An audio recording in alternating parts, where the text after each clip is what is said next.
Welcome back to my YouTube channel medical and nurses. अब मेरा नाम है कीर्ति। सो गाइस, आज हम डिस्कस करने वाले हैं मॉडल पेपर थर्ड, जिसमें हम फंडामेंटल ऑफ नर्सिंग और कुछ न्यूट्रिशन के क्वेश्चन पढ़ेंगे। तो यहाँ पे गाइस, वीडियो स्टार्ट करने के पहले मैं आपको बता दूं, जो भी लोग चैनल पर नए हैं चैनल को प्लीज़ सब्सक्राइब करके बेल आइकॉन बटन को जरूर प्रेस करें, ताकि जब भी वीडियोज़ पब्लिश हो चैनल पर आपको नोटिफिकेशन मिले और आप लोग वीडियोज़ देख सकें।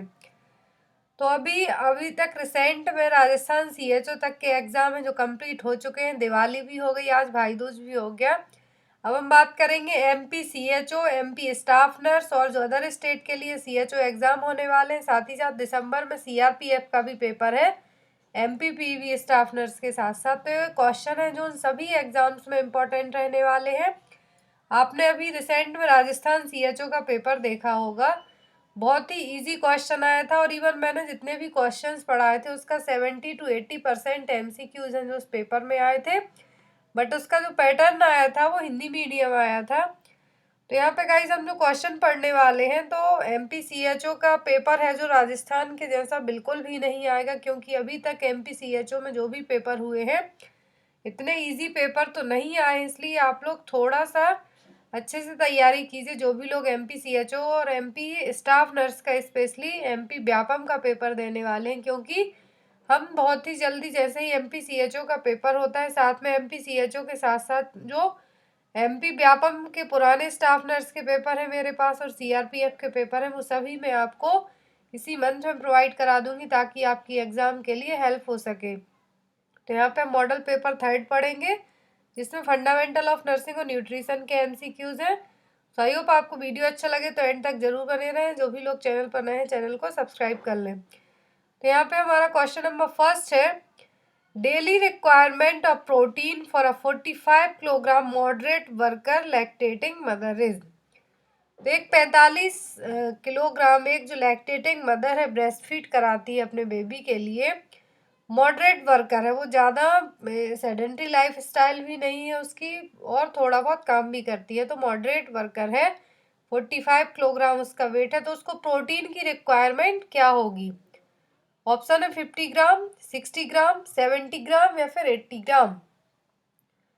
तो न्यूट्रिशन भी आपका एक पार्ट है, जो भी लोग पेपर देने वाले हैं सिलेबस में दिया गया है, एक टॉपिक है सेपरेट न्यूट्रिशन। तो उसके भी कुछ क्वेश्चन हम जो भी वीडियोस बनाएंगे उसमें डेली 3 से 4 क्वेश्चन है जो न्यूट्रिशन को लेके भी ऐड कर दिया करेंगे। तो यहाँ पर जो लैक्टेटिंग मदर है उसके लिए जो प्रोटीन की ज़रूरत पड़ेगी वो होगी 70 ग्राम पर डे। कितना? 70 ग्राम पर डे उसको प्रोटीन की ज़रूरत पड़ेगी। Next is recommended dietary allowance of a person depends upon. तो किसी पर्सन का जो आरडीए है, रिकमेंडेड डाइटरी अलाउंस है, वो किस पर डिपेंड करता है? ऑप्शन है age and gender, age gender and physical work, age and physical work और डी एज। तो किसी भी पर्सन का जो रिकमेंडेड डाइटरी अलाउंस है, आरडीए है, ये उसकी एज पर, दैट मीन्स उसकी एज क्या है, बच्चा है, इन्फेंट्स है या फिर एज्ड है, ओल्डर है, एडल्ट है, एडोलेसेंस है, क्या है? सेकंड इज जेंडर, मेल या फीमेल है। थर्ड इज फिजिकल वर्क, वो किस तरीके की लाइफ स्टाइल जी रहा है, क्या काम करता है, हार्ड वर्क करता है, मॉडरेट वर्क करता है या फिर कोई सेडेंट्री लाइफ स्टाइल में है, कुछ भी नहीं करता है, खाया पिया और सो गया। तो किसी भी पर्सन का जो आरडीए है किस पे डिपेंड करेगा? उसकी एज पर, जेंडर पर और फिजिकल वर्क पर। तो यहाँ पर इसका सही आंसर क्या होगा? B. Next is in high blood pressure the systolic and diastolic pressure are. तो जो नॉर्मल ब्लड प्रेशर होता है वो कितना होता है? 120/80 mm ऑफ Hg। तो यहाँ पर जो हाई ब्लड प्रेशर की कंडीशन है यदि, तो सिस्टोलिक बीपी कितना होगा और डायस्टोलिक बीपी क्या होगा? ऑप्शन है 19 एंड 140, 140 एंड 90, 70 एंड 130 और डी यहाँ पर 110 एंड 70। तो यहाँ पर जो सिस्टोलिक और डायस्टोलिक प्रेशर होगा हाई ब्लड प्रेशर के लिए, तो वो क्या होगा? 140 and 90। 140 is systolic and 90 is diastolic pressure. तो ये किस कैटेगरी में आएंगे? हाई ब्लड प्रेशर में। Next is to treat which disease use of iodine salt. किस डिसीज के ट्रीटमेंट में आयोडीन युक्त नमक की जरूरत पड़ेगी? ऑप्शन है malaria, mumps, tuberculosis and goitre.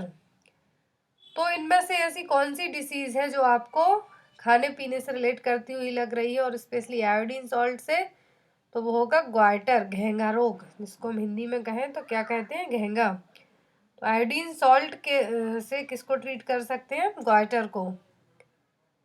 Next is who can't donate eyes. इनमें जो ऑप्शन दिए हुए हैं उनमें से आपको बताना है कि कौन है जो अपनी आंखों को डोनेट नहीं कर सकता, दान नहीं कर सकता है।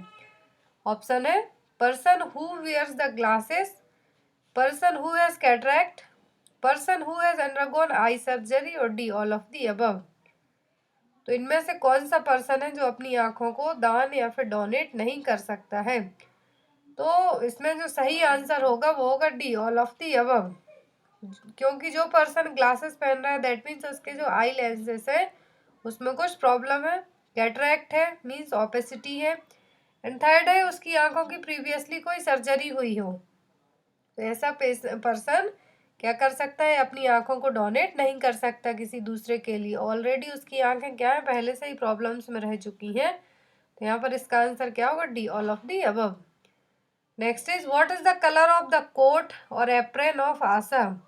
जो आशा वर्कर है उनका जो कलर कोट है वो किस कलर का होगा, या फिर जो एप्रन है किस कलर का होगा। जैसे नर्सिंग वालों का एप्रन होता है वाइट कलर का, तो वैसे ही आशा वर्कर हैं तो उनका कलर कोड क्या होगा, जो एप्रन का कलर है वो क्या होगा। ऑप्शन है ब्लू, पिंक, वाइट और ग्रीन। तो जो आशा वर्कर होती हैं उनके एप्रन और कोट का कलर होता है, कैसा होता है ब्लू कलर का। तो यहाँ पर इसका आंसर क्या होगा, A, blue colour. Next is what is the full form of WIFS।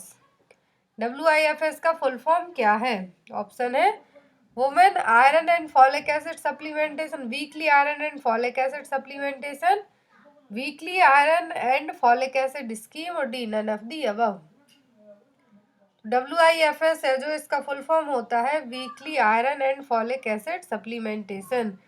जो वीकली आयरन और फॉलिक एसिड सप्लीमेंटेशन प्रोवाइड करवाए जाते हैं गवर्नमेंट न्यूट्रिशनल प्रोग्राम्स के तहत, जो भी प्रेग्नेंट और लैक्टेटिंग मदर्स होती हैं उनके लिए, यहाँ पर सेम थिंग है। तो इसका फुल फॉर्म क्या है, weekly iron and folic acid supplementation. Next is iron deficiency में कॉजेज, आयरन की कमी से क्या हो सकता है। ऑप्शन है एनीमिया, मरासमस, रिकेट्स और जीरोप्थेल्मिया। तो यहाँ पर जो मरासमस की कंडीशन है, आपने क्वासियोरकर और मरासमस पढ़ा है, PM के एग्जाम्पल है, प्रोटीन एनर्जी माल न्यूट्रिशन। रिकेट्स है जो बच्चों में विटामिन D की कमी के कारण होगा। जीरोप्थेल्मिया है विटामिन A की कमी के कारण। तो यहाँ पर ऑप्शन में क्या बचता है, ए, एनीमिया। तो आयरन की कमी के कारण क्या होता है, anaemia. Next is sedentary life style, high alcohol consumption and obesity में leads which of these diseases. तो यदि कोई सेडेंट्री लाइफ स्टाइल जी रहा है, बहुत रईसों टाइप की जिंदगी जी रहा है, कुछ भी नहीं कर रहा है, बहुत ज़्यादा शराब का सेवन करता हो, मोटापा भी हो, दैट मीन्स ओबेसिटी, तो उसको कौन सी डिसीज हैं जो हो सकती हैं। ऑप्शन है non communicable disease, communicable disease, Hansen's disease, और डी है यहाँ पर अल्जाइमर डिसीज। तो हैंसन्स डिसीज है किस डिसीज का दूसरा नाम है, भी यहाँ पे आपको एग्जाम में आ सकता है, तो है लेप्रोसी। कम्युनिकेबल डिसीज ऐसी डिसीज होती हैं जो किसी दूसरे पर्सन के कांटेक्ट में आने से, स्नीजिंग, कफिंग, ड्रॉपलेट्स, इन सभी इन्फेक्शंस के थ्रू हो सकती हैं। और नॉन कम्युनिकेबल डिसीज ऐसी हैं किसी भी पर्सन के कांटेक्ट में आने के कारण नहीं होती। जब कोई पर्सन सेडेंट्री लाइफ स्टाइल जी रहा हो, बहुत ज़्यादा शराब पीता हो, मोटापा भी हो, तो उसको कौन सी प्रॉब्लम है जो हो सकती है। तो उसको जो प्रॉब्लम होगी वो क्या होगी, नॉन कम्युनिकेबल डिसीज, जैसे कि हाई ब्लड प्रेशर, डायबिटीज़, और साथ ही साथ डायबिटीज़, हाई ब्लड प्रेशर के साथ साथ है जो और प्रॉब्लम्स भी हो सकती हैं। और जब बात यहाँ पे नॉन कम्युनिकेबल डिसीज़ की जा रही हो, तो एग्जाम में जो नॉन कम्युनिकेबल डिसीज़ के रिस्क फैक्टर्स होते हैं, मॉडिफाइबल और नॉन मॉडिफाइबल रिस्क फैक्टर, वो जरूर आपको एग्जाम में आ सकते हैं। और यहाँ पर जो क्वेश्चन दिया हुआ है, sedentary life style, high alcohol consumption और ओबेसिटी, ये सभी किस तरीके के रिस्क फैक्टर माने जाएंगे किसी भी नॉन कम्युनिकेबल डिसीज के लिए, तो ये सभी हैं मॉडिफाइबल रिस्क फैक्टर, जिसको हम मॉडिफाई कर सकते हैं। और इसमें जो नॉन मॉडिफाइबल रिस्क फैक्टर्स होंगे वो क्या होंगे? एज, सेक्स और जेंडर है जो नॉन मॉडिफाइबल रिस्क फैक्टर में आएंगे, जिनको हम चेंज नहीं कर सकते। तो नॉन कम्युनिकेबल डिसीज में से स्पेशली यही क्वेश्चन आते हैं कि कौन सी डिसीज है जो नॉन कम्युनिकेबल है। तो आपको एक बार पढ़ लेना है। बहुत सारी डिसीज हैं, जिसमें स्ट्रोक, एक्सीडेंट, जो भी ऐसी डिसीज जो किसी और के कांटेक्ट में आने के कारण आपको नहीं होंगी।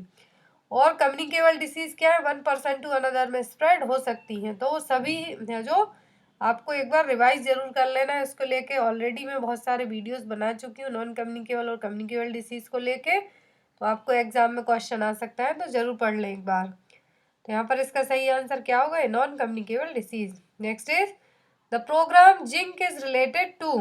तो जो प्रोग्राम जिंक है किससे रिलेट करता हुआ है? निमोनिया, डायरिया, एनीमिया या फिर टिटनेस। तो जिंक किस में दिया जाता है? डायरिया की कंडीशन में। तो ये प्रोग्राम भी किससे रिलेट करता होगा? डायरिया से। क्योंकि जो जीबीसी हेल्थ फीचर्स है जिसमें tax, zinc and health program दिया हुआ है, तो इसका इन्होंने एक एम रखा था कि बच्चों में जो बच्चों की चाइल्ड मोर्टेलिटी रेट है इसको कम करना है। जो डायरिया रिलेटेड इलनेस है, जिंक की कमी के कारण जो डायरिया रिलेटेड इलनेस हो रही हैं उनके थ्रू।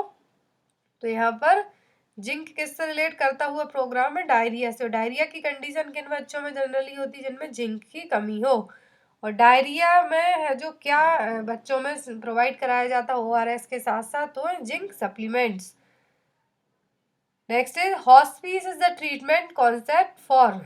जो हॉस्पिस कॉन्सेप्ट है किसके लिए यूज किया जाता है? ऑप्शन है terminally ill cancer patient, cardiac patient, psychiatric patient और D all of the above. तो हॉस्पिस ट्रीटमेंट किससे रिलेट करता है? टर्मिनल इल कैंसर पेशेंट से। Next is transformation of one type of cell into another type, it is called. तो एक cell का दूसरी सेल में ट्रांसफॉर्मेशन हो रहा है तो ये क्या कहलाएगा? ऑप्शन है हाइपरप्लासिया, मेटाप्लासिया, डिस्प्लासिया और एनाप्लासिया। तो one type of cell into another type of cell में जो ट्रांसफॉर्मेशन हो रहा है, मीन्स सेल क्या हो रही है? बहुत ज़्यादा फैल रही हैं, तो ये क्या कहलाएगा? मेटाप्लासिया। और मेटाप्लासिया की कंडीशन किस में देखने को मिलती है? कैंसर पेशेंट में। और यहाँ पर जो अदर ऑप्शन है वो भी हम एक बार देख लेते हैं, हाइपरप्लासिया, डिस्प्लासिया और एनाप्लासिया। तो हाइपरप्लासिया और हाइपरजेनेसिस का मतलब है कि जो टिश्यू है और सेल्स है उनमें जो अमाउंट है, that means number of cells क्या हो रहा है? इंक्रीज हो रही हैं। डिस्प्लासिया का मतलब है कि जो सेल्स है उनमें एबनॉर्मल ग्रोथ हो रही है, एबनॉर्मल डेवलपमेंट हो रहा है। थर्ड है यहाँ पर एनाप्लासिया। जो भी सेल्स और टिश्यू हैं वो क्या हो रहे हैं? लॉस ऑफ द मैच्योर और specialized feature of a cell और टिश्यू। तो जो भी सेल्स के स्पेशल फीचर्स हैं और टिश्यूज के वो क्या हो रहे हैं? लॉस हो रहे हैं। और ये जनरली किस कैटेगरी के ट्यूमर में देखने को मिलते हैं? मैलिग्नेंट ट्यूमर में। तो यहाँ पर जो टर्म है हाइपरप्लासिया, मेटाप्लासिया, डिस्प्लासिया, एनाप्लासिया, सभी ऑन्कोलॉजी में आपने पढ़े होंगे। तो यहाँ पर आप लोग को एक बार इनको और अच्छे से रिवाइज करना होगा। नेक्स्ट यहाँ पर the number of thoracic vertebra in human being is. Human being में टोटल कितनी थोरेसिक वर्टिब्रा प्रेजेंट होती हैं? ऑप्शन है 5, 7, 9 और डी है यहाँ पर 12। जो ह्यूमन बीइंग में टोटल थोरेसिक वर्टिब्रा है कितनी है? 12। Next is in a patient of fever fastigium is term given to which of the following. Simple सा क्वेश्चन है यहाँ पर। पेशेंट है कोई भी, फीवर की कंडीशन है, तो फास्टेजियम टर्म कब रेफर किया जाएगा? ऑप्शन है onset of fever, when body temperature has reached its maximum and remains constant, when the body temperature is gradually returning to normal, and when the body temperature is suddenly returning to normal। तो फास्टेजियम का मतलब है कि आपका जब body temperature है fever की condition में क्या हो जाए? हाई हो जाए, मैक्सिमम लेवल पर पहुंच के वहीं पर रुक जाए, कांस्टेंट हो जाए, तो ये कंडीशन क्या कहलाएगी? फास्टेजियम। और ये फीवर की ही एक स्टेज है, तो यहाँ पर इसका सही आंसर होगा B. Next is in which of the following position patient is not lying down. इनमें से ऐसी कौन सी पोजीशन है जिसमें पेशेंट लाइंग डाउन नहीं होगा, लेटेगा नहीं? ऑप्शन है ट्रेंडलैंडबर्ग, सिम्स पोजीशन, रोज पोजीशन और फॉलोअर्स पोजीशन। तो जो यहाँ पर ऐसी पोजीशन आपको बताना है जिसमें पेशेंट को लेटना नहीं है, नॉट लाइंग डाउन। तो वह फॉलोअर्स पोजीशन है, सेमी सिटिंग टाइप से पोजीशन होती है, बट इसमें पेशेंट क्या है, लाइंग डाउन नहीं होगा। Next is which of the following formula is correct for conversion of centigrade to Fahrenheit temperature. तो सेंटीग्रेड से फ़ारेनहीट में टेम्परेचर को कन्वर्ट करने का फॉर्मूला यहाँ पर पूछा है, तो वो होगा F equal to 9/5 into C plus 32। तो यहाँ पर आपको ये फॉर्मूला इस तरीके से आप इजीली इसको याद रख सकते हैं, आप भूलेंगे भी नहीं एज कम्पेयर टू दिस। तो यहाँ पे आपको याद रखना होगा ये सेंटीग्रेड से फ़ारेनहीट में टेम्परेचर कन्वर्ट करने का फॉर्मूला। आज का क्वेश्चन आपके लिए ये है कि ह्यूमन बॉडी का जो नॉर्मल सेंटीग्रेड में और फ़ारेनहीट में क्या टेम्परेचर है। फिर से मैं आपको बता देती हूँ कि आज का क्वेश्चन है आप लोगों के लिए, इसका आंसर आप लोग कमेंट बॉक्स में बताना कि ह्यूमन बॉडी का जो नॉर्मल सेंटीग्रेड और सेल्सियस में क्या टेम्परेचर है और फ़ारेनहीट में क्या रहेगा। Next is when a drug is to be given at bed time which of the following code instruction is used. कोई सी भी मेडिसिन है उसको बेड टाइम देना है, सोने के टाइम पे देना है, तो कौन सा इंस्ट्रक्शन यूज किया जाएगा। ऑप्शन है AC, HS, OD और SOS। तो SOS का मतलब है कि जब बहुत ज़्यादा ज़रूरत हो, OD का मतलब है वंस अ डे। तो यहाँ पर बेड टाइम के लिए जो टर्म यूज़ किया जाता है वो क्या है, HS। Next is the process of assessing patient who come to emergency department and determining the management priorities it's called. कोई पेशेंट है जो इमरजेंसी डिपार्टमेंट में आया है और उसके लिए जो प्रायोरिटी है बेस्ड ऑन इमरजेंसी रखी जा रही है, तो क्या कहलाएगा, मिराज, लेवेस, ट्रियाज या फिर कॉलेज। तो यहाँ पर इसके लिए जो प्रायोरिटी बेस्ड इमरजेंसी डिपार्टमेंट में मैनेजमेंट किया जाता है वो क्या कहलाता है, triage. Next is Haversian canals are found in. Haversian canals कहाँ पर प्रेजेंट रहेंगी, बोन, ब्रेन, लंग्स या फिर किडनी। तो हेबर्सियन कैनाल प्रेजेंट होती हैं कहाँ पर होती हैं, बोन्स में। Next is which of the following is not a species of Plasmodium parasite. तो जो प्लाज्मोडियम पैरासाइट की 4 स्पीसीज होती हैं उनमें से कौन सी नहीं है। ऑप्शन है प्लाज्मोडियम ओवेल, मैक्सिकाना, मलेरियाई और वाइवेक्स। तो जो प्लाज्मोडियम पैरासाइट है उसकी जो स्पीसीज है नहीं होती हैं वो क्या है, वो है मैक्सिकाना। इसकी जगह पर क्या होता है, प्लाज्मोडियम फाल्सीपैरम। तो यहाँ पर इसका सही आंसर क्या होगा, B. Next is which of the following is recommended along with intravenous administration of quinine sulphate for treatment of malaria. तो मलेरिया के ट्रीटमेंट के लिए जो IV रूट से क्विनिन सल्फेट दी जाती है तो उसके साथ और क्या रिकमेंड किया जाता है। ऑप्शन है हाइड्रोकार्टिसोन, मल्टीविटामिन, ग्लूकोज या फिर कैल्शियम ग्लूकोनेट। तो जो IV रूट के थ्रू, IV इंट्रावीनस एडमिनिस्ट्रेशन के थ्रू क्यूनिन सल्फेट देंगे हम मलेरिया ट्रीटमेंट के लिए, तो उसके साथ में जो रिकमेंड किया जाता है वो क्या है, glucose. Next is out of the following which hormone is secreted by the posterior pituitary gland. तो पिट्यूटरी ग्लैंड के 2 पार्ट होते हैं जो अलग अलग हार्मोन सीक्रेट करते हैं, एंटीरियर और पोस्टीरियर पिट्यूटरी ग्लैंड। तो इनमें से पोस्टीरियर पिट्यूटरी ग्लैंड से है जो कौन सा हार्मोन सीक्रेट होता है। ऑप्शन है ग्रोथ हार्मोन, प्रोलैक्टिन, ACTH और एंटी डाययूरेटिक हार्मोन। तो जो एंटी डाययूरेटिक हार्मोन और वैसोप्रेसिन है कहाँ से सीक्रेट होता है, पोस्टीरियर पिट्यूटरी ग्लैंड से। Here is the right answer is D, ADH। Next is which out of the following drugs should be given first in a patient of acute myocardial infarction। इनमें से कौन सी medicine है जो acute MI के patient को सबसे पहले दी जाएगी। ऑप्शन है statin, calcium channel blocker, aspirin और ACE इनहिबिटर्स। तो फर्स्ट लाइन ड्रग्स है जो एक्यूट मायोकार्डियल इंफार्क्शन के पेशेंट में दी जाती है वो क्या है, aspirin. Next is national institute of nutrition is located at. तो नेशनल इंस्टीट्यूट कहाँ पर है न्यूट्रिशन का, तो वह हैदराबाद में। Next is when was the MTP act passed in the parliament of India. एक क्वेश्चन अभी प्रेजेंट में राजस्थान सीएचओ में आया था कि एमटीपी एक्ट है जो हमारी राज्यसभा में कब पास हुआ था, पार्लियामेंट में हमारी संसद में कब पास हुआ था। इसका सही आंसर 1971 में, 1971 में। Next is in which of the following disease eradicated from the India.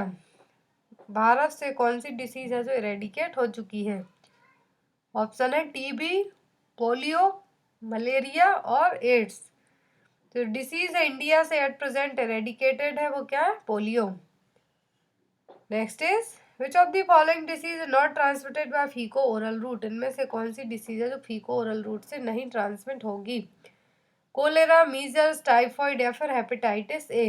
Hepatitis A, typhoid और कोलेरा ये सभी फीको ओरल से ट्रांसमिट होने वाली डिसीज है, बट जो मीजल्स से ड्रॉपलेट इन्फेक्शन के थ्रू ट्रांसमिट होगी। तो यहाँ पर इसका सही आंसर क्या होगा, B, measles.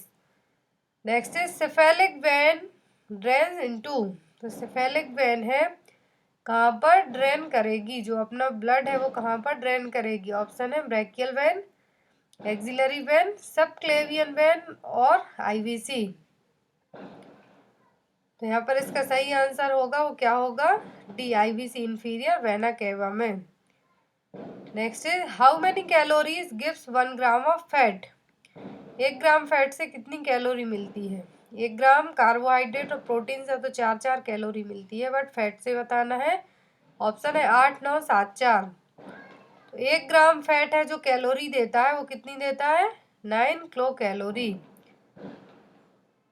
Next is which complication is present in diabetes mellitus patient. जो डीएम का पेशेंट है उसको कौन से कॉम्प्लिकेशन है जो हो सकते हैं। ऑप्शन है गैलेक्टोसीमिया, हाइपरग्लाइसीमिया, हाइपोग्लाइसीमिया और डी है यहाँ पर स्ट्रोक। तो डायबिटीज मेलाइटिस का पेशेंट होगा उसको जो कॉम्प्लिकेशन हो सकता है वो क्या है, हाइपोग्लाइसीमिया। लास्ट क्वेश्चन आपके लिए, विच of the following vitamin helps in wound healing. Wound healing में कौन सा विटामिन हेल्पफुल होगा। ऑप्शन है ascorbic acid, pantothenic acid, retinol और अर्गोकैल्सीफेरॉल। तो यहाँ पर सभी विटामिन के केमिकल नेम दिए हुए हैं, तो आपको इसका आंसर है जो कमेंट बॉक्स में बताना है। नेक्स्ट पार्ट में इसका आंसर मैं आपको बताऊंगी। तो guys thank you for watching us, bye bye.